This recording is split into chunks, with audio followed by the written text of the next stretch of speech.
presbiteriano que se preza subscreve a sua declaração de fé. Ah, irmão Ciro, mas a declaração de fé está acima da Bíblia. Meu irmão, se você pergunta isso, é porque você ainda não entendeu o que é uma declaração de fé. Porque na declaração de fé está escrito assim, ó: cremos, professamos e ensinamos. O que? O que está na Bíblia. É a nossa interpretação. A Assembleia de Deus tem uma interpretação da Bíblia que não é de agora. Desde 1916 nós temos uma declaração de verdades fundamentais. Alguém pensa que essa declaração de 2017 é a primeira? Meu Deus, a Assembleia de Deus desde 1911 e só agora foi ter uma declaração. Não, meu irmão, isso é um texto que foi produzido em língua portuguesa, muito bem escrito, é verdade, com a nossa declaração de fé de uma maneira mais explicada, porque nós temos o nosso cremos também, que sempre é publicado no Mensageiro da Paz, e ali você tem aqueles 17 pontos, ou 16, né, que está em perfeita sintonia com a primeira declaração de verdades fundamentais, que foi produzida nos Estados Unidos, é verdade, mas no que tange as doutrinas, a nossa igreja é a mesma, não é? Daniel Berg e Gunnar Fink, quando chegaram ao Brasil, eles já pregavam, não é por acaso que eles diziam: Jesus Cristo salva, batiza no Espírito Santo, cura e em breve voltará. Isso aí, esse evangelho quádruplo, como é chamado, é um resumo. Por meio dessas 4 afirmações, eles estavam justamente ressaltando o quê? Que nós cremos na salvação pela graça, nós cremos na continuação da obra do Espírito, porque nós não somos cessacionistas. Jesus Cristo batiza no Espírito Santo. Nós cremos na atualidade dos dons. Jesus Cristo cura. Nós somos pré-tribulacionistas, porque nós cremos que Jesus breve voltará para arrebatar a sua igreja antes do período tribulacional. Aleluia. Então tudo isso nós temos que estar inteirados com respeito a isso.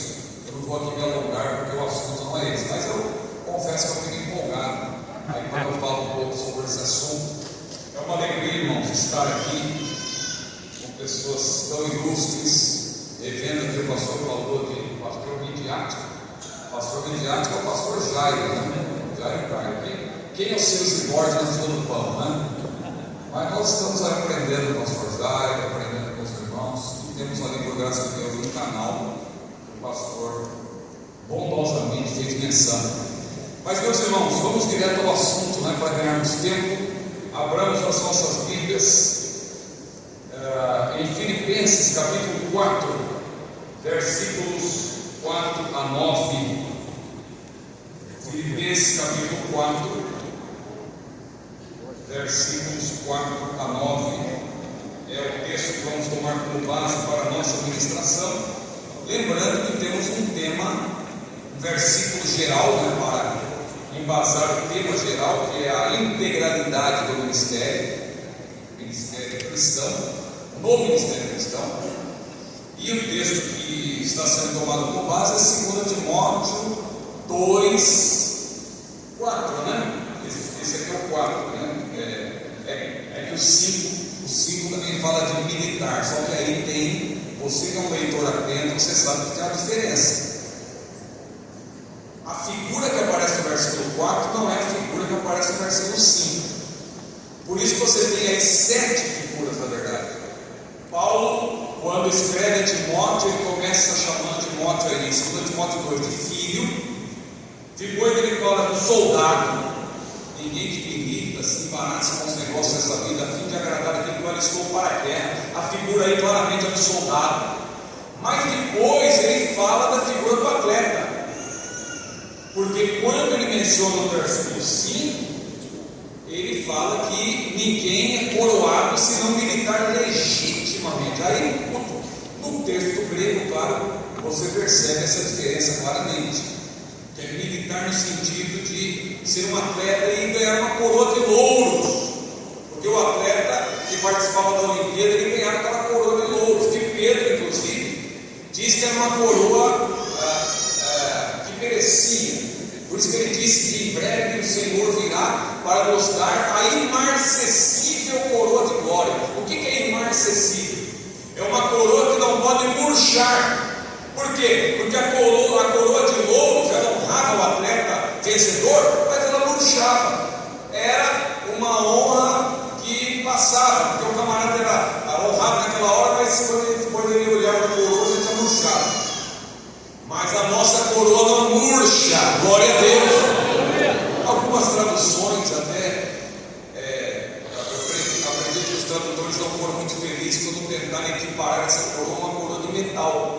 Porque a figura ali no texto é muito clara, é uma coroa que não pode murchar, porque a coroa, não é ali na coroa do rei, ali é a coroa que o atleta recebia como vencedor, militando legitimamente, não é? Então essa é a figura que Paulo apresenta aqui. E quando ele fala também do lavrador, do obreiro propriamente dito, do vaso, o obreiro como vaso, e o obreiro como servo. Então são sete fotografias, por assim dizer, 7 retratos do obreiro que aparecem nesse capítulo, mas a figura que está sendo tomada como base para a nossa escola é a figura do militar, do soldado, aquele que foi alistado para a guerra, como diz aí claramente, não é? Ninguém que milita se embaraça com os negócios dessa vida, a fim de agradar aquele que o alistou para a guerra. Muito bem, a nossa matéria, irmãos, eu vou pedir para os irmãos manterem aberta, por gentileza, a sua apostila, está na página 22, mas vamos primeiro a leitura do texto bíblico, Filipenses 4 a 9. Filipenses 4 a 9. Portanto, meus amados e muito queridos irmãos, minha alegria e coroa, estai assim firmes no Senhor, amados. Perdão. É parte do 4, eu estou lendo o primeiro, é o 4. Vamos ler o 4. Eu estou lendo esse primeiro, é o 4. Regozijai-vos sempre no Senhor. Outra vez digo, regozijai-vos. Seja a vossa equidade notória a todos os homens. Perto está o Senhor. Não estejais inquietos por coisa alguma, antes as vossas petições sejam em tudo conhecidas diante de Deus, pela oração e súplica, com ações de graça, com ação de graças. E a paz de Deus, que excede todo o entendimento, guardará os vossos corações e os vossos pensamentos em Cristo Jesus. Quanto ao mais, irmãos, tudo que é verdadeiro, tudo que é honesto, tudo que é justo, tudo que é puro, tudo que é amável, tudo que é de boa fama, se há alguma virtude e se há algum louvor, nisso pensai. O que também aprendestes e recebestes e ouvistes e vistes em mim, isso fazei, e o Deus de paz será convosco. Glória a Deus. Ele fala da paz de Deus e depois fala do Deus de paz, porque não dá para dissociar, né? Deus de paz, da paz de Deus, assim como você não dissocia a palavra de Deus do Deus da palavra.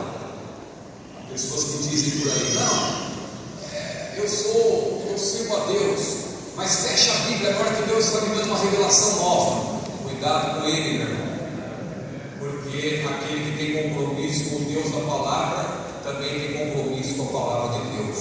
Não podemos dissociar uma coisa da outra, não é? Muito bem, a nossa palestra então, eu vou procurar ser bem objetivo.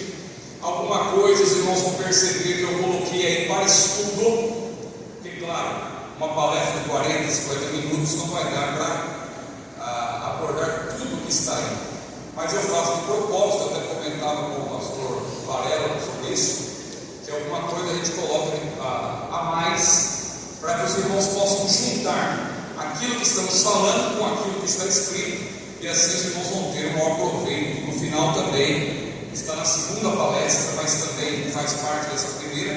No final da segunda palestra tem ali as referências. Os irmãos vão ver as obras que nós consultamos, tem até algumas citações aí, para os irmãos se aprofundarem nesses temas aqui, não é? O primeiro, então, o cuidado com a vida emocional do obreiro. O primeiro tópico é uma definição bem objetiva da vida emocional. E a gente começa falando aí, destacando, passando do geral para o específico, que o ser humano ele é tripartido. Isso todos nós sabemos, é só para nós termos contexto para passarmos do geral para o específico e do fácil para o difícil. Então veja, nós somos tripartidos. Em que sentido? A Bíblia é clara. 1 Tessalonicenses capítulo 5, versículo 23, a Bíblia diz que todo o nosso espírito e alma e corpo, a Bíblia não diz corpo ao espírito. Veja como a palavra de Deus apresenta a ordem correta de como Deus nos vê. Porque quando Deus olha para nós, a primeira coisa que Deus vê em nós, o que é? O lado de dentro, o nosso homem interior. Claro que o homem exterior é importante, o pastor Martim fez menção aqui. Por quê? Porque o lado exterior, na verdade, mostra o que está do lado de dentro. Você exterioriza o que está do lado de dentro. Mas a verdadeira santificação, ela começa no Espírito. E atingindo o Espírito, que é essa parte que se comunica com Deus, a parte que serve única e exclusivamente de canal de glorificação a Deus, de adoração a Deus, porque Deus procura os verdadeiros adoradores, e a Bíblia diz que os verdadeiros adoradores adoram ao Pai em espírito e em verdade. Estando o Espírito santificado, claro, isso atinge a alma. A alma é onde está o intelecto, o sentimento e a vontade. O intelecto é a faculdade pela qual pensamos. O sentimento, ou a parte sensorial, é a parte pela qual sentimos. E também tem a parte evolutiva, a vontade propriamente dita, pela qual nós tomamos decisões, nós agimos.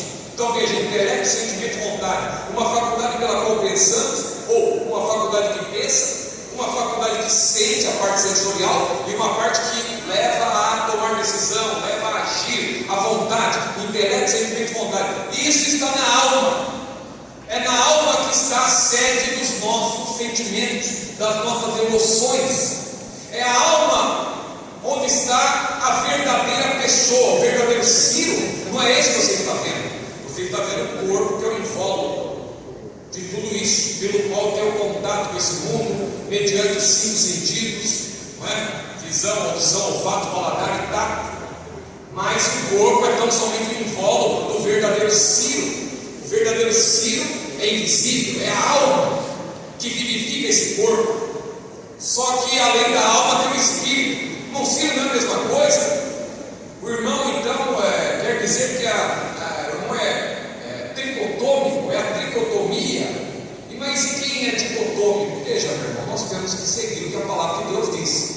E a palavra de Deus é muito clara, e a nossa declaração também está em sintonia com o que a palavra de Deus diz. O ser humano ele é tripartido: espírito, alma e corpo. Só que espírito e alma são diferentes, e a Bíblia prova que é diferente, porque veja Maria, quando ela soube que seria a mãe do Salvador, o que ela disse naquele cântico de adoração magnífica? Ela disse o quê? Minha alma engrandece ao Senhor, e o meu espírito se alegra em Deus, meu Salvador. Ações diferentes, porém simultâneas. Com a alma, ele estava fazendo uma coisa, mas com o espírito, ela fazia outra. O profeta Isaías também disse: com a minha alma eu te desejei de noite, e com o meu espírito que está dentro de mim, madrugarei a buscar-te. Com a alma era uma coisa, com o espírito era outra. Porque quando nós estamos dormindo, veja, tem aquele versículo também de Cantares que diz: eu dormia, mas o meu coração velava. Porque o crente, quando está em comunhão com Deus, até mesmo dormindo, ele ora. Até dormindo, o seu espírito continua em sintonia com Deus. Não é o caso do crente que vai dormir depois de assistir um filme de terror, já pensou? Aí o que acontece? Não, o crente não vai dormir, lê a palavra, ele escuta bons hinos, boas mensagens. Ele está em sintonia. Eu acompanho, pastor, o culto de doutrina aqui. Quando eu posso, eu estou sempre vendo, quando não está coincidindo com algum. Depois eu assisto gravado também, eu gosto de ver, de acompanhar. E graças a Deus, pelo canal da nossa Assembleia de Deus aqui do Rio Grande do Norte, não é? Em Natal especialmente. Então, meus irmãos, quando o crente ele vai dormir, depois de um momento de oração, de leitura da palavra, claro, irmãos, o seu espírito, embora o crente esteja descansando o seu corpo, a sua mente, mas o espírito continua ligado com Deus. Porque o Espírito é essa parte que se comunica diretamente com Deus. Claro que no caso do ímpio, essa parte está bloqueada. Agora, no caso do servo de Deus, ele está adorando a Deus em espírito e em verdade, diz a Bíblia. Mas eu fiz aqui uma explicação geral para os irmãos entenderem que o ser humano é tripartido, ele tem espírito, ele tem alma e corpo, e essas partes não se confundem. Tem um grupo aí, que é uma seita, infelizmente, que prega, na verdade, um monismo, que diz que o ser humano ele não tem uma alma, ele é uma alma. Ele é uma alma. Então, quando ele morre, vai tudo para a sepultura e fica lá dormindo. Não é que a alma dorme, claro que popularmente chama-se essa doutrina de sono da alma, mas não é bem isso que eles pregam. Eles pregam que, na verdade, o ser humano ele não é espiritual no corpo, ele é único. Ele é uma coisa só. Então, quando a pessoa morre, tudo fica na sepultura, fica dormindo na sepultura.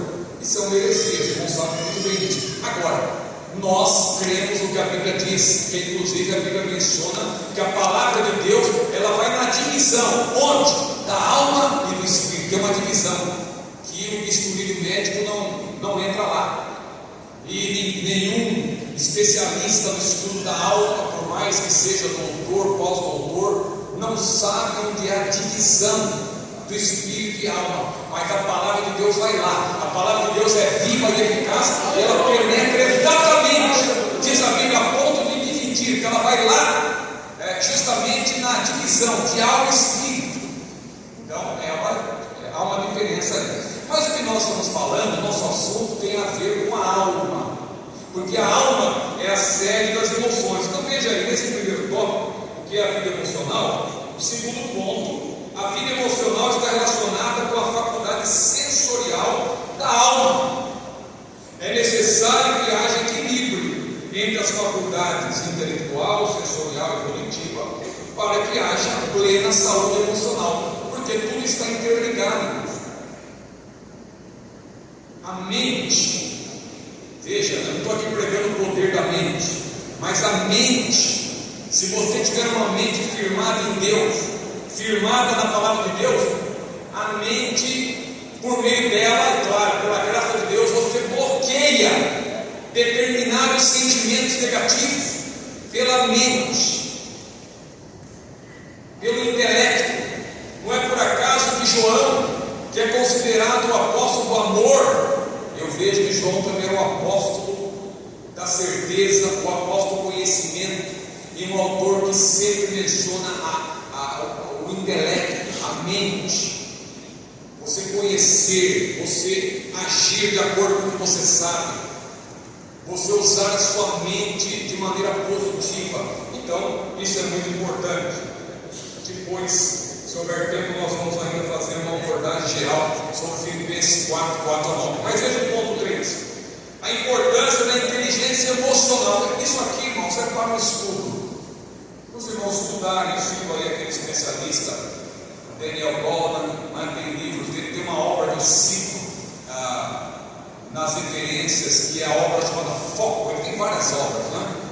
Ele é pioneiro nesse estudo da inteligência emocional, porque às vezes a pessoa tem muito conhecimento, a pessoa tem uma grande formação, a pessoa tem um QI elevado, vamos dizer assim, um intelecto notável, mas ela peca no relacionamento com as pessoas, ela peca no relacionamento consigo mesma, ela supervaloriza coisas que são simples, que não é para você se preocupar. Devido à ansiedade, ela passa o carro na frente dos bois. Se nós não tomarmos cuidado, isso acontece conosco. Imagine, por exemplo, uma pessoa que viaja ministrando a palavra, como o pastor Jairo. Ele vai pregar hoje, digamos, lá no Rio Grande do Sul, vai viajar para pregar amanhã. Aí depois, dali 2 dias, ele tem que pregar em São Paulo, e o tema é outro. Depois ele tem que ir para voltar aqui para o Nordeste. Imagine se ele não souber coordenar isso muito bem, e ele ficar pensando, ele tem que pregar primeiro no Rio Grande do Sul, mas ele começa a pensar em São Paulo. Vai estar em São Paulo, como vai ser em São Paulo? Mas primeiro ele tem que ir para o Rio Grande do Sul, não é? Então ele tem que ter esse equilíbrio, não pode ser ansioso. Imagine, trazendo aqui, também falando do mundo do futebol. Claro que aqui a gente não acompanha isso, não tem assim, grande preocupação com isso, né? São coisas efêmeras dessa vida. Mas imagina um time de futebol que quer ser campeão. Aí no primeiro jogo a gente vai ter ansiedade, eu quero ser campeão, então vai ter que ganhar jogo a jogo, até chegar no último jogo. O treinador ele tem que trabalhar isso, ajudar os atletas.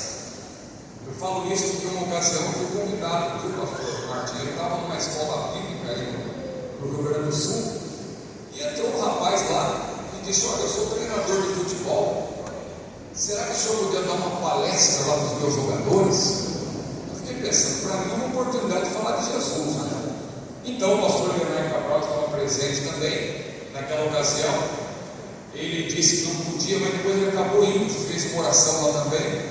Mas eu lembro que eu dei a palestra para os jogadores de futebol e falei sobre autoajuda e ajuda do alto, né? Destacando que o ser humano, claro, ele precisa ter ânimo, precisa ter entusiasmo e tal, mas o mais importante é a ajuda do alto.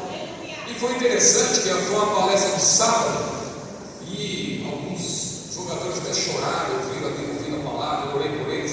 E eu não sabia, irmãos, que o time estava para cair para a segunda divisão.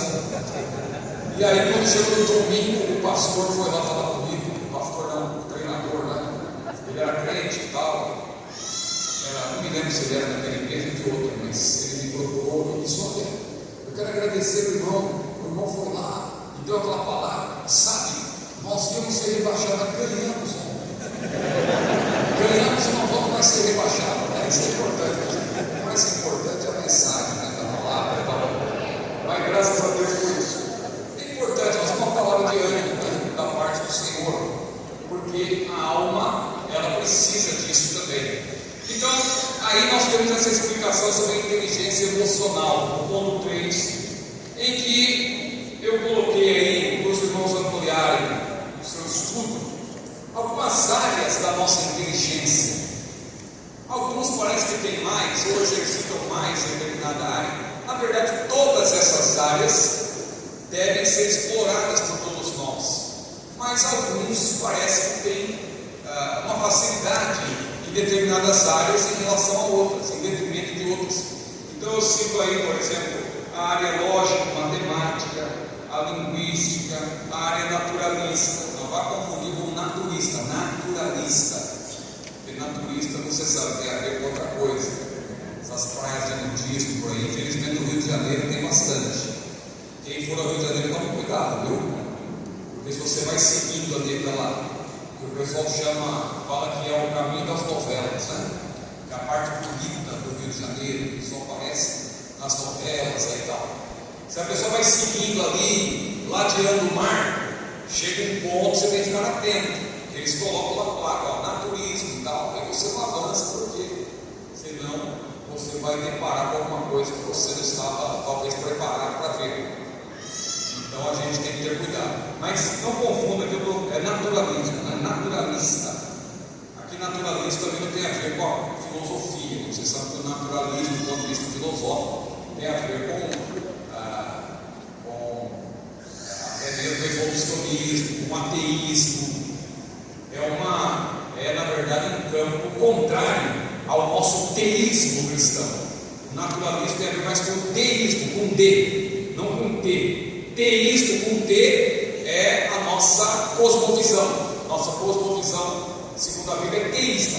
Agora o teísmo com D, aí já é perigoso, porque se volta para a razão, se volta para as religiões também, que tem a ver, na verdade, com o panteísmo e a natureza, etc. E o naturalismo, do ponto de vista filosófico, tem a ver com isso. Agora aqui, eu estou falando de naturalismo como um campo de estudo relacionado com a mente humana, com a inteligência.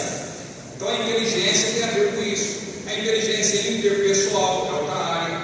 Intrapessoal, ou seja, interpessoal, com as pessoas que estão à sua volta, saber relacionar-se, e intrapessoal, relação consigo mesmo, com você mesmo, né?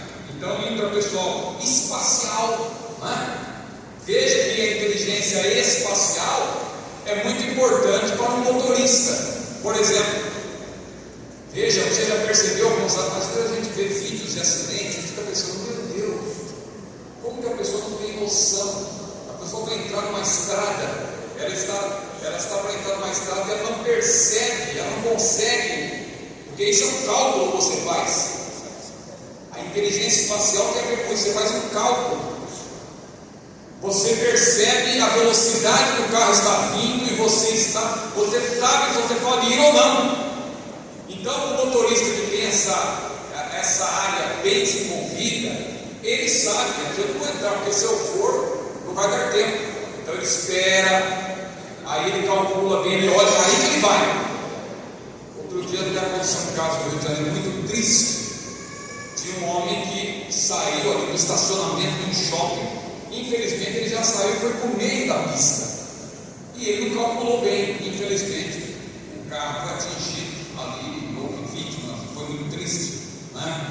Porque é um exemplo típico dessa área da inteligência. Estou aqui usando um exemplo bem simples, mas claro que isso tem a ver com outras questões também, né? Então a inteligência na área espacial, corporal, sinestésica, musical, irmãos, existencialista, isso aí, repito, eu coloquei para os irmãos lerem e pesquisarem sobre isso, que é muito importante.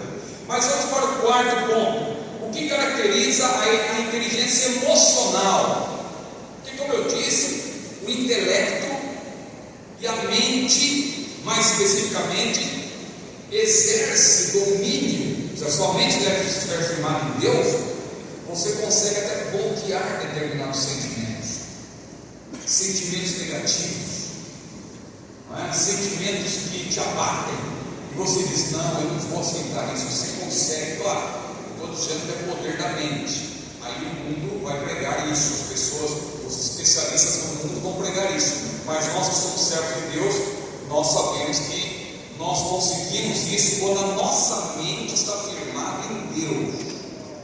Quando o crente de fato ele tem confiança, e aí ele pode dizer, tudo posso naquele que me fortalece, porque a sua mente está firmada em Deus. Agora, ponto quarto, o que caracteriza a inteligência emocional? Aí eu cito Daniel Goleman, né?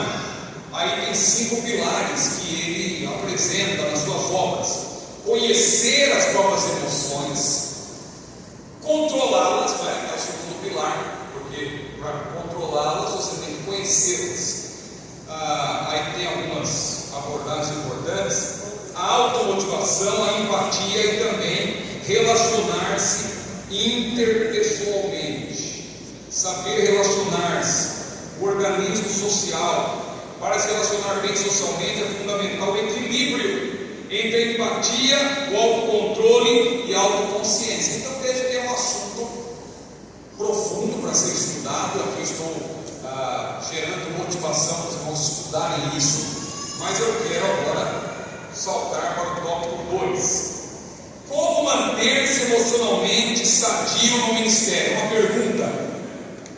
E aí eu faço uma citação que está naquela obra que eu recomendo a todos, deve ter aqui na nossa CPAD, lá naquela obra sobre o pastor pentecostal. Que livro extraordinário! É uma pena que tem muitos pastores que ainda não conhecem essa obra, porque eu tenho falado dela, irmão, nunca li. Leia, irmão, não deixe de ler. São vários artigos de pastores que são especialistas em determinadas áreas, e ali tem um capítulo inclusive sobre a saúde emocional do obreiro. Esse tópico aqui basicamente é uma compilação, eu admito, é uma compilação. Claro, eu estou usando aqui as minhas palavras e tal, mas é uma compilação do que nós temos nesse capítulo, de um pastor pentecostal, que ele tem vários autores. Um deles é esse que está aí, que é o Dawkins, né? E Dawkins, ele cita, olha aí a citação, eu vou ler, eu acho importante isso aqui. Há vários anos, Alan Reuter declarou: as taxas de suicídio, divórcio, alcoolismo, depressão, ataque do coração e outras doenças relacionadas ao estresse são hoje significativamente Isso aí, de acordo com pesquisas feitas lá nos Estados Unidos, e também algumas fora dos Estados Unidos, né? Tem toda a explicação do capítulo. Então veja, significativamente mais altas entre a classe clerical, ou seja, entre os pastores. As taxas de abandono e aposentadorias precoces, porque lá, só explicando, os pastores lá geralmente eles são tratados como o pastorado é como se fosse uma profissão. Então o camarada sempre tem um salário. Claro que a realidade do Brasil é outra. Nós temos alguns pastores de tempo integral, mas nem todos são de tempo integral. Tem também o seu trabalho, tem vida, tem atividade. Mas lá nos Estados Unidos geralmente você tem aí o pastor como uma profissão. Claro que o ministério, explicando mais uma vez, não é uma profissão. Nós ouvimos aqui, foi falado, o pastor Martim até enfatizou a chamada de Deus. O ministério é, antes de tudo, uma chamada. Não é para quem quer, não é para quem faz gestão, é para quem tem chamada de Deus. Ninguém toma para si essa honra, senão aquele que é chamado, como foi Arão, diz a palavra do Senhor. Mas veja, as taxas de abandono e aposentadorias precoces também são altas. O jovem seminarista sai da sala de aula pronto a incendiar o mundo, isso é o que ele pensa, né? Para Cristo, e descobre que as teorias limpas e precisas, tão cuidadosamente estudadas em sala de aula, porque claro, quando você estuda do ponto de vista ideal. Só que a realidade que se impõe é diferente. Claro que nós devemos prezar o que é ideal, claro que nós devemos pregar o que é ideal e buscar o que é ideal. Mas aqui essa citação mostra que a realidade pode chocar se a pessoa não estiver preparada. Porque ela idealiza, ela sonha, ela imagina que vai ser de um jeito, mas quando ela enfrenta a realidade, ela desanima. E aí que está o problema da pessoa não ter uma mente preparada, as suas emoções em dia, né? E é isso que o autor, essa reflexão que o autor quer propor aqui. Então veja, o jovem seminarista sai da sala de aula pronto a incendiar o mundo para Cristo e descobre que as teorias limpas e precisas, tão cuidadosamente estudadas em sala de aula, devem agora ser aplicadas no laboratório sujo, ele usa palavras pesadas aqui, laboratório sujo e frequentemente caótico da vida da igreja institucional. Lembrando-se dos seus primeiros dias de escola dominical, nos quais Jesus prometeu um jugo suave e um fardo leve, Mateus 11:30, muitas famílias pastorais ficam surpresas e desconectadas pela tarifa, ou seja, o pagamento que a pessoa, como a gente usa até aquele exemplo, a conta chega, né? A tarifa física e emocional que o ministério institucional lhes extorque. Então, meus irmãos, isso gera desgaste e a pessoa não está preparada. Por isso, irmãos, esse assunto é de suma importância: a saúde mental e emocional do obreiro. Então veja aí, só para destacar alguns pontos, mas eu repito, quem quiser se aprofundar, leia a obra O Pastor Pentecostal. Meu irmão, é um investimento. Livro é muito caro, adquira, vai te fazer bem. Você que é pastor, não pode deixar de ter esse livro na sua biblioteca. Quando você quiser falar sobre o louvor, tem um capítulo lá. Quando você quiser falar sobre o avivamento, tem um capítulo lá. Quando você quiser saber sobre as prioridades do obreiro, tem um capítulo lá. Prestação de contas, como relacionar-se, né, com o obreiro que você sucede numa congregação, a pessoa não sabe. Às vezes acontece com o obreiro permanecer no local, né? Já aconteceu, o obreiro, ele deixa a direção e fica frequentando a mesma igreja. Como que você se relaciona com ele? Tudo isso é tratado. Esse livro é muito prático, mas muito. O obreiro não pode deixar de ter o pastor pentecostal. Claro, muita coisa ali você vai ver que é para a realidade norte-americana, mas muita coisa se aplica aqui a nós também. Então veja, com base nesse capítulo sobre as saúde emocional do obreiro, eu fiz esse tópico aqui e veja aqui os pontos. Ter disciplina, porque aqui a pergunta é: como manter-se emocionalmente sadio no ministério? Primeira resposta: ter disciplinas pessoais e saúde espiritual. Irmãos, isso é fundamental. E disciplina não é uma coisa que você faz de vez em quando, é um exercício. O que Paulo falou para Timóteo? O exercício corporal ou físico não é que não presta para nada, para pouco, tem pouca em relação ao exercício espiritual. Qual é o exercício espiritual? A piedade. O que é piedade?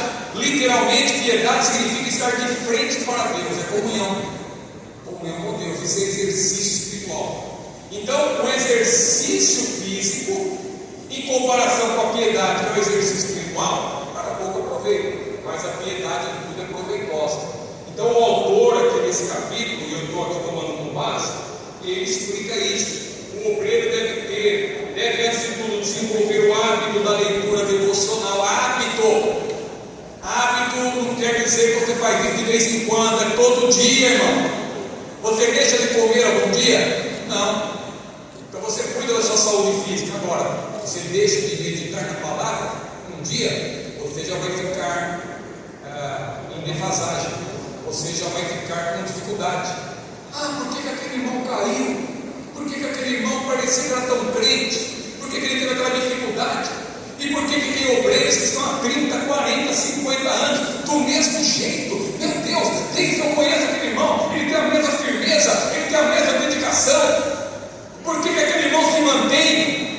Por que Caleb passou 40 anos? Ele diz: eu estou com o mesmo vigor, eu estou com a mesma força. Comunhão com Deus, irmãos. Exercício espiritual, disciplina. Então isso aí faz bem a mente. Você desenvolver o hábito da leitura devocional também, porque veja, eu posso falar no meu caso, por exemplo, tem outros companheiros aqui que são escritores, que são ensinadores, que lidam com a palavra o tempo todo. Então, no meu trabalho, por exemplo, eu trabalho com pesquisa, então eu estou lendo a Bíblia todo dia, eu estou lendo livros todo dia, toda hora.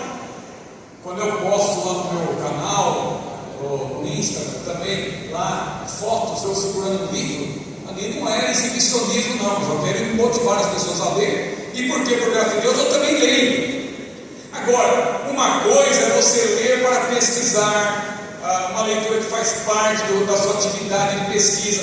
Outra coisa é você ler devocionalmente, você dedicando um período para a leitura da Bíblia, para a leitura de um livro, um bom livro, que às vezes até de um assunto diferente daquele que você costuma ler. Às vezes você lê muita obra teológica, é bom você ler também uma biografia. Veja, por exemplo, a biografia de Billy Graham, que biografia maravilhosa. Se você não leu ainda, leia, vale a pena. É outra realidade também, né, como nós falamos, mas tem muita coisa que você aprende. Então é importante. Então, ter disciplinas. Já estou no cronômetro, tá bom? Essa palavra é disciplina. Não, porque eu estava preocupado. Eu ia perguntar para o pastor, mas agora já estou aqui no horário.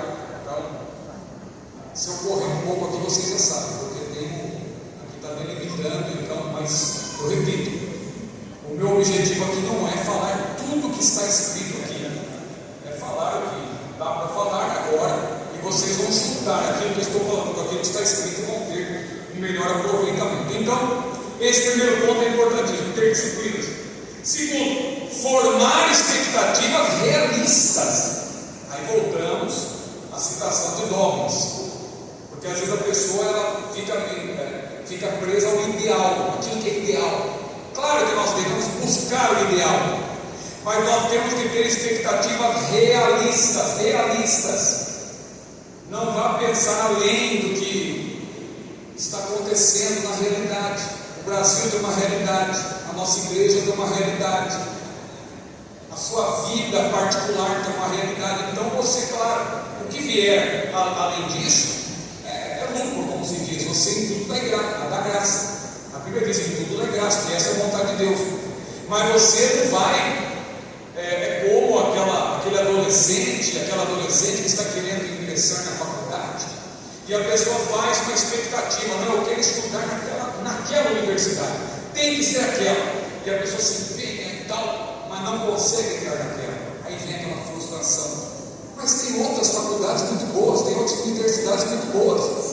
Você não vai estudar naquela que você queria, mas tem outras. Então é importante a pessoa ter esse preparo mental, emocional, para ela fazer expectativas realistas. Bom, eu quero aquilo, mas tem que ter aqui um plano B também. Então a pessoa tem que procurar ter uma vida mais tranquila, nesse sentido de estabelecer aí prioridades, ter planos, formar expectativas. Terceiro ponto: lançar as ansiedades sobre Jesus. Isso é fundamental, irmãos. Não é por acaso que a Bíblia diz: lançando sobre Ele toda vossa ansiedade, porque Ele tem cuidado de vós. Ansiedade faz mal, irmãos. Ansiedade faz mal. A pessoa ansiosa, ela não consegue dar o primeiro passo, porque ela fica pensando já no último passo. Antes de dar o último, tem que dar o primeiro.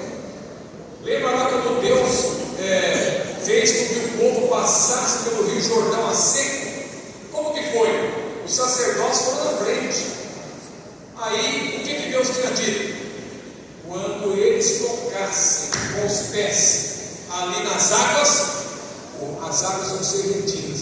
Mas, irmãos, as águas só foram retidas quando eles efetivamente tocaram nas águas. Quando eles estavam ali, digamos, a 10 metros das águas, o rio estava correndo normalmente. 5 metros, normalmente. 3 metros, 2 metros, 1 metro. Quando estava ali a 7 passos, né? A 7 passos para.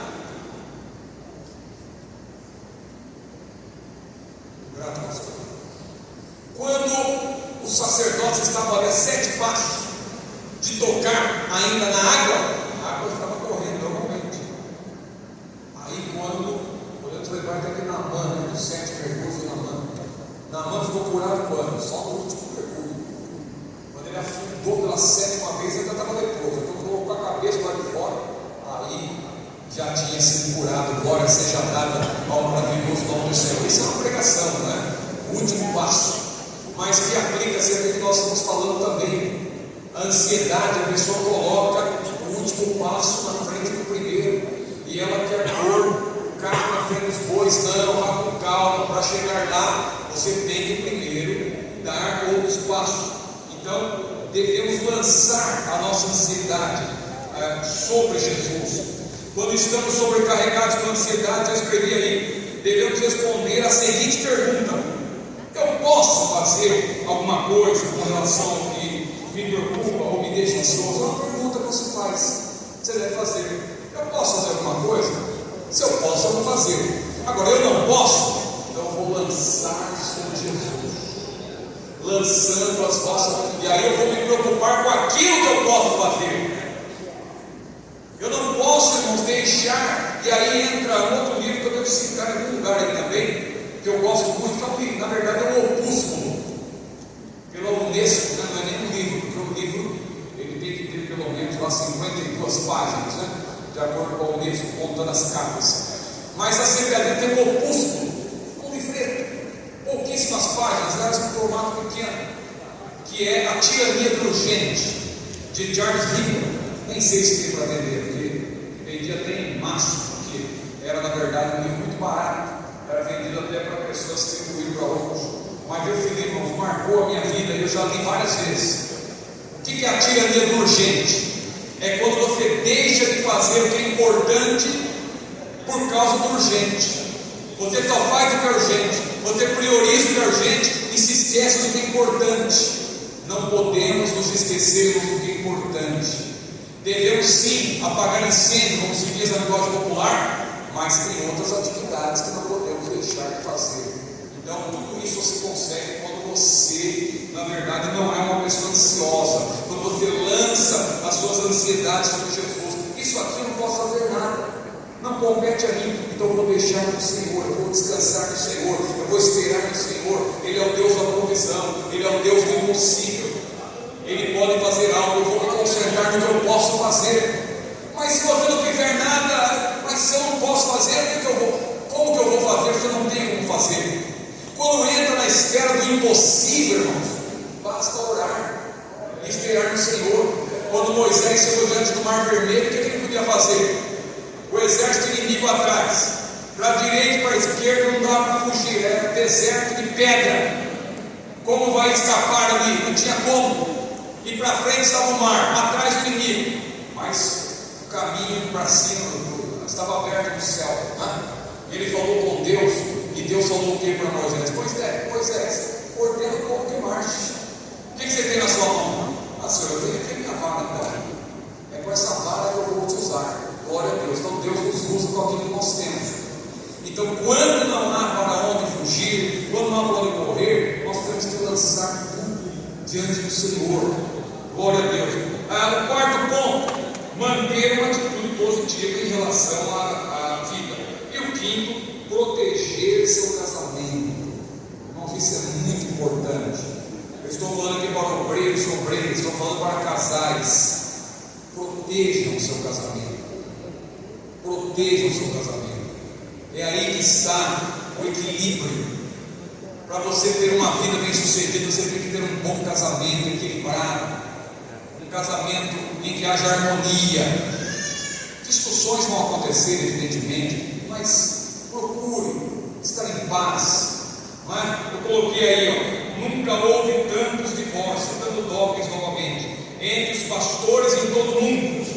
Muitos outros casamentos pastorais, ou seja, casamentos aqui no campo clerical, o autor quer mencionar, muitos outros casamentos pastorais não são desfeitos principalmente para assegurar a continuação das credenciais ministeriais.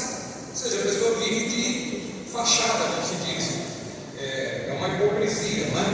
Para evitar o estigma de um divórcio pastoral e a culpa de ministério manchado. Então isso não pode acontecer.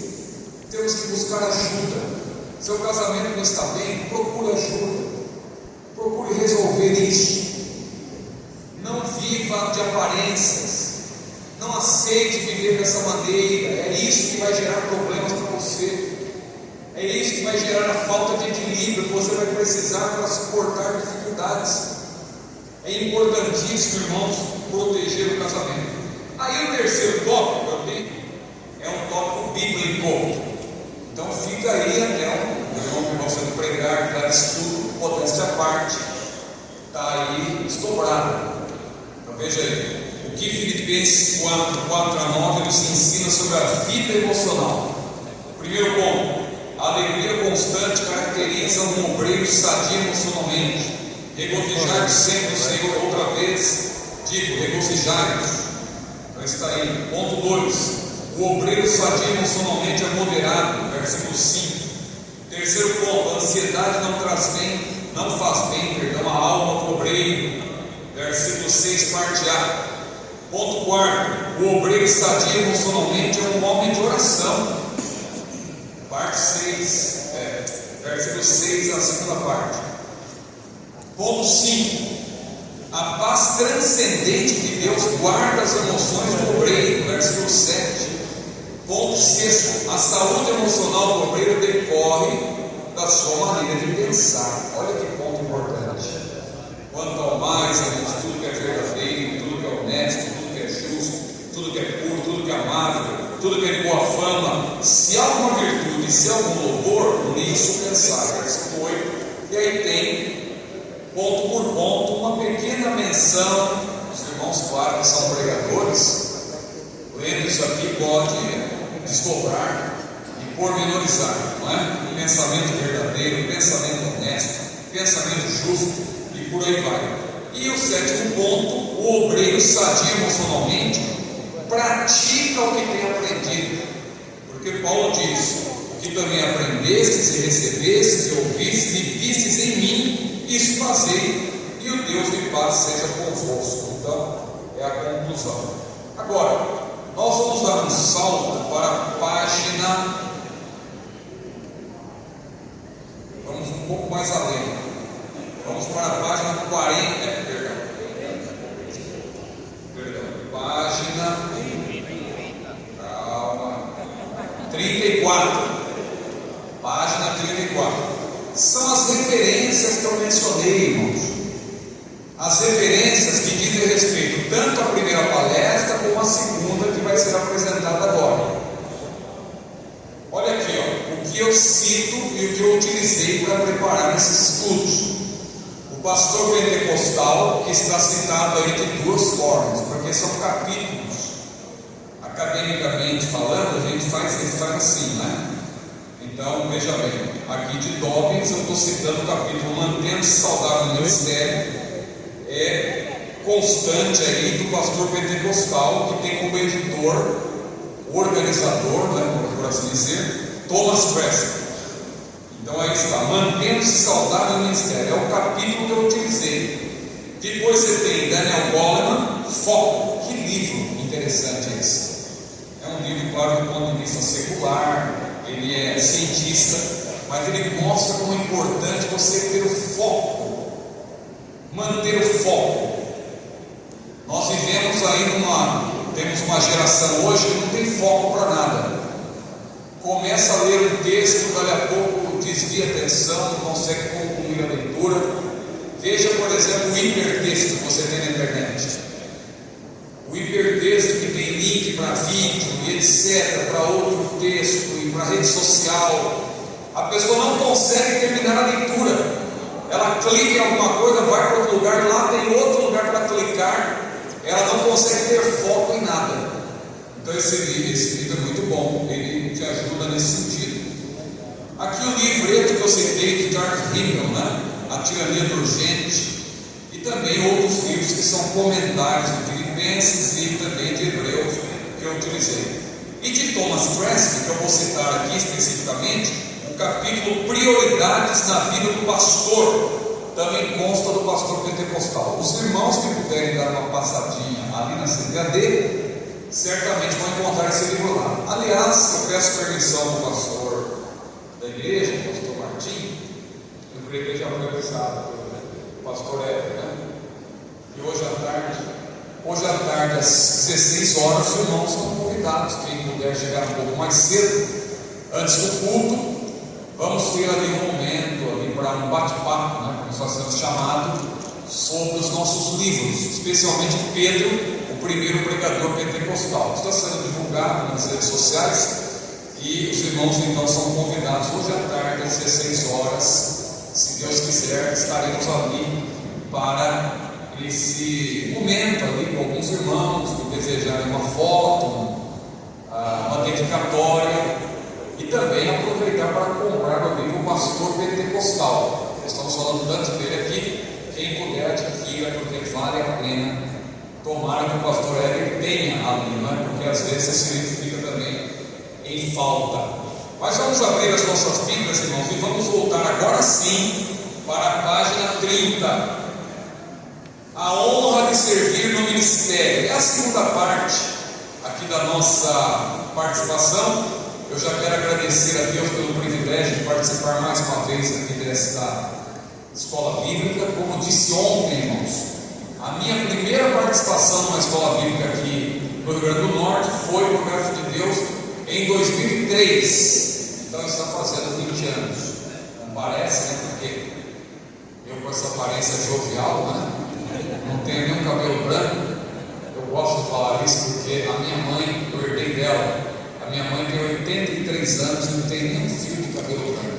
Então, eu louvo a Deus. Claro que o restante, infelizmente, não acompanhou, né?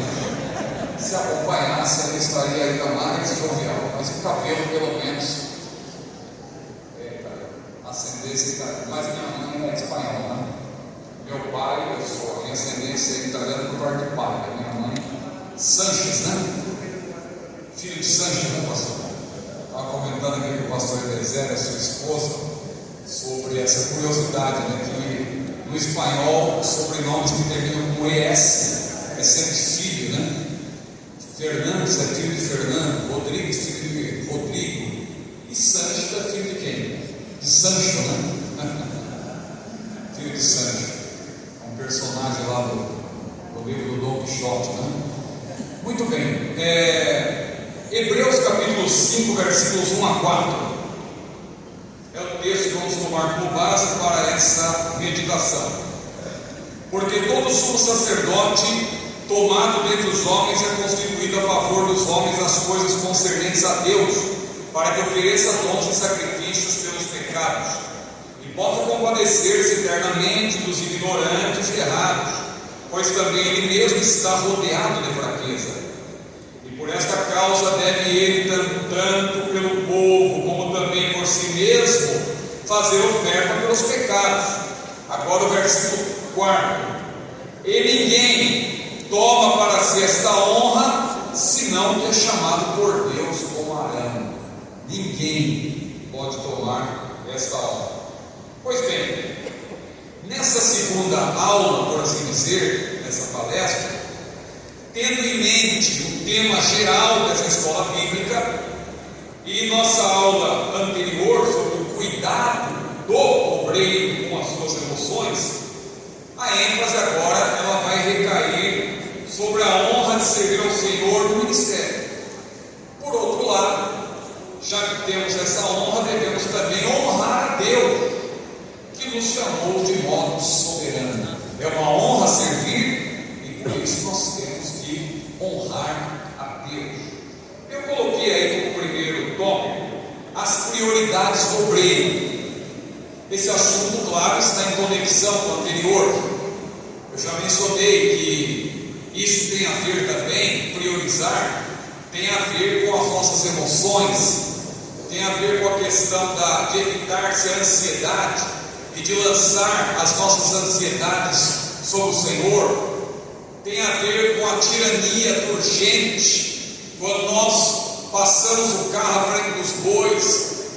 Tem a ver com isso que o pastor fez menção também, a chamada síndrome de burnout, que é uma síndrome terrível, que a gente ouve muito falar dela no mês de setembro, porque é um mês de combate ao suicídio, né?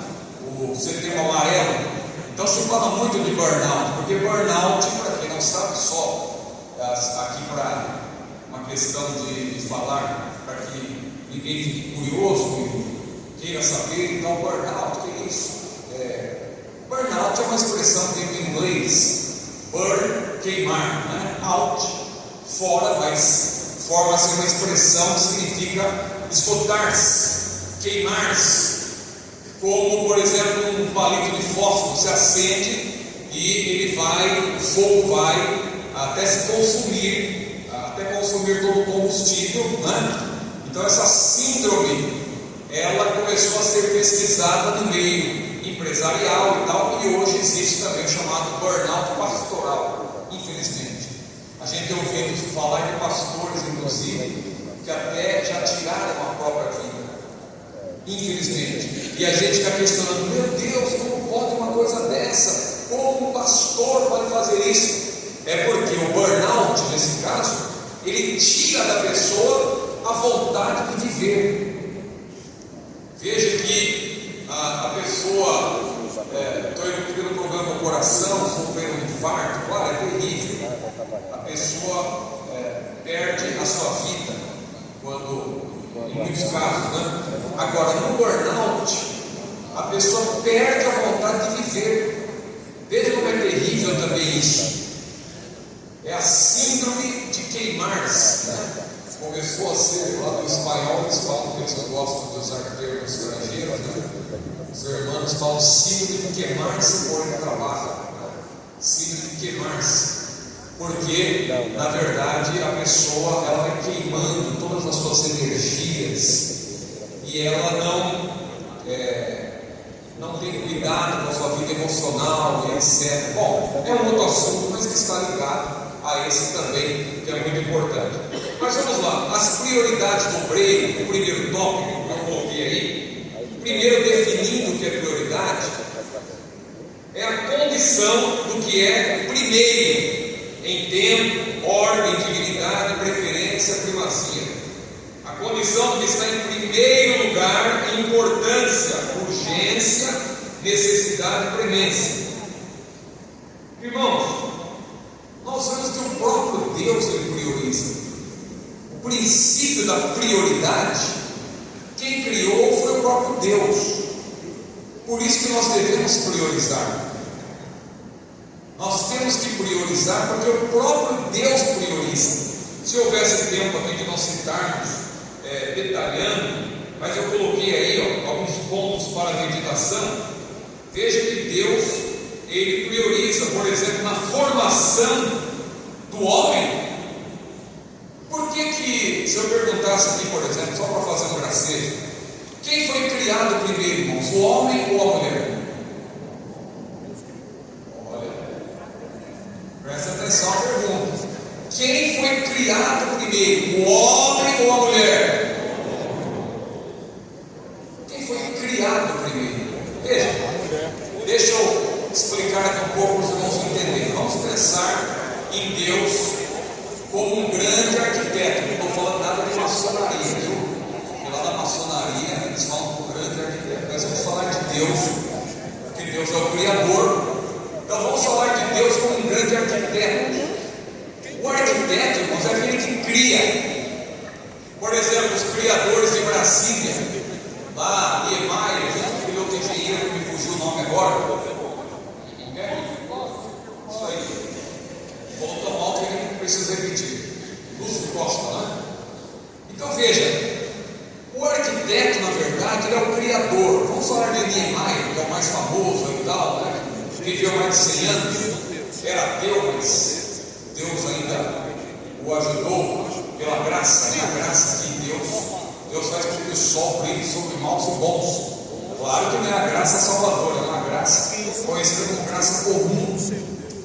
E Deus tem abençoado muita gente. E Oscar Niemeyer, que viveu mais de 100 anos, ele projetou, vamos dizer assim, falando só dele, Brasília. Então ele desenhou, ele criou, vai ser assim, assim, assim. Depois veio a parte da formação, veio a equipe de engenheiros e tal, os outros trabalhadores, e aquilo que foi desenhado, aquilo que foi criado, foi posto em execução. Deus se forma ao que fora previamente criado. Então aí já é uma segunda etapa, formação. E aí veio a terceira etapa, o acabamento, porque às vezes o prédio está de pé e está muito bom, mas o acabamento às vezes custa mais caro até do que colocar o prédio de pé. Então vem a fase final. Quando você olha para a criação de Deus de maneira geral, você vê que tanto para a criação do mundo de maneira geral, como a criação do ser humano, nós vemos também essas três etapas. Deus criou a partir do nada, por isso que isso é chamado de uma formação imediata, uma criação, imediata, isto é, não tem nada entre o Criador e a criação, né? Não tem nada no meio, por isso que é imediata, é criação propriamente dita, a partir do nada, Deus criou. E quando Deus criou, eu pergunto, nesse caso, Deus criou primeiro o homem e a mulher? Não. Diz a Bíblia, macho e fêmea os criou. Já estava no projeto de Deus, já estava na criação original de Deus, que o homem teria uma ajudadora, que eles seriam uma só carne. Ou você pensa que Deus estava observando o homem, e daí a pouco viu lá que o homem estava dando nome aos animais, aí daí a pouco o homem percebeu que na própria natureza tinha casais, né? E tal, aí o homem foi o sol, aí Deus falou, não é bom que o homem fique só. Não. Deus na criação original, Ele já tinha estabelecido que seria homem e mulher.